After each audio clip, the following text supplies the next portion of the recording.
Back in the days when shooters were fun just for being shooters and didn't need a million congratulatory stats popping up on your screen to make you feel good even when you lose, there was a game called Tribes with great open landscapes and fast movement. It was well loved. It had a sequel that bombed, but now it's back with Tribes Ascend, challenging our ideas of free-to-play games as just for casual Care Bears. In Tribes Ascend, every player is equipped with a jetpack, which provides slight upward and forward momentum, and little feet jetpacks, which make you frictionless. This effect is called skiing. Skiing is the art of maintaining your momentum from one surface to the next. And rather than being a chore, mastering movement in Tribes is fun, although you'll have to take care when speeds reach 150k.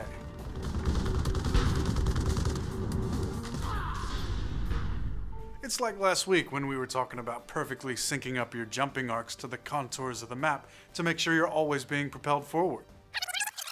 While getting sick air is cool, it's more important to line up your jumping arcs to the hills of the track. See? We did say that. Tribes has a similar focus on smooth jumping arcs to build momentum, so they've added a racing game principle to Rocket Arena style gameplay, and the result is a more interesting, multifaceted shooter, one where you not only have to build the right amount of speed, but fit your movement to your role in the team, and memorize the contours of these asymmetrical maps. But that's not all they've done. Typical deathmatch games have a balance of weapons, including a healthy amount of hit-scan weapons. Hit-scan means there's no time from when the bullet leaves your gun to when it hits the target, as opposed to a rocket, which has a travel time. Tribes has very few hit-scan weapons, making fast-moving targets hard to hit.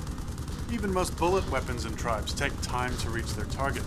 This decision to favor weapons that take time to hit their target puts further emphasis on speed and makes mastering movement paramount.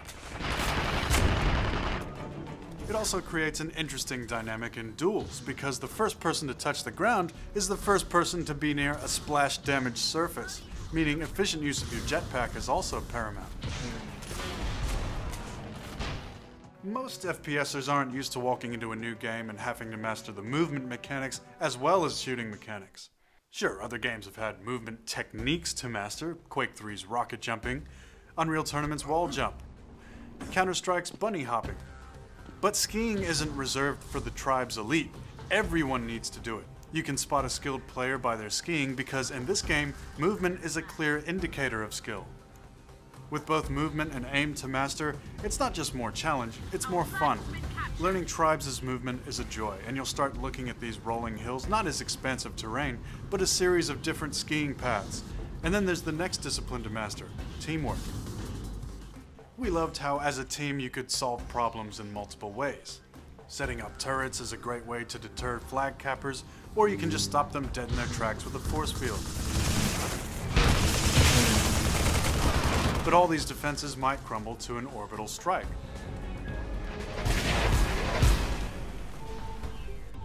If base defenses are too strong, you might have to divert manpower to taking out the generator nearby, or bombarding turrets. Blood Eagle generator has been destroyed. The more organized team will win, but importantly, there's still the potential within that framework to shine as an individual. It's a hallmark of all great competitive games, and all sports too. It's how Lionel Messi can embarrass an entire defensive line. He leaves one, he leaves two for them. Takes on three, takes on four, beats the goalkeeper.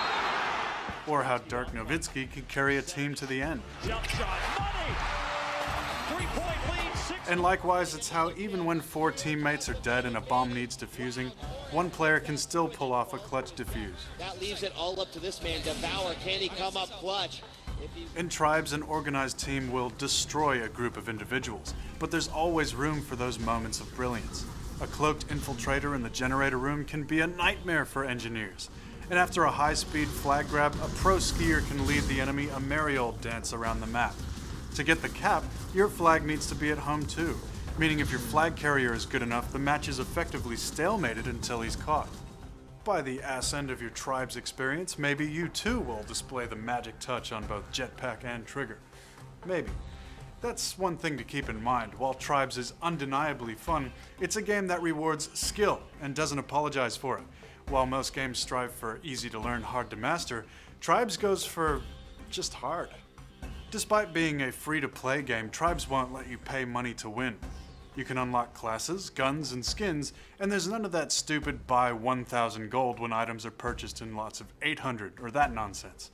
Although the few classes that are available without unlocking are all offensive, creating a bit of an imbalance in some games, but we expect this to level out over time. And that brings us to Endgame. Its servers don't crash much, and it wasn't too bashful to show us our ping, which was a consistent 17, which makes this free-to-play shooter already more hardcore and old school than the current AAA. It's a good thing, and we should rejoice that free-to-play is no longer solely the domain of Zynga-like Farmville clones and MMOs. Now you can get a shooter that's worth playing in, worth clanning in, worth paying for, but you don't have to.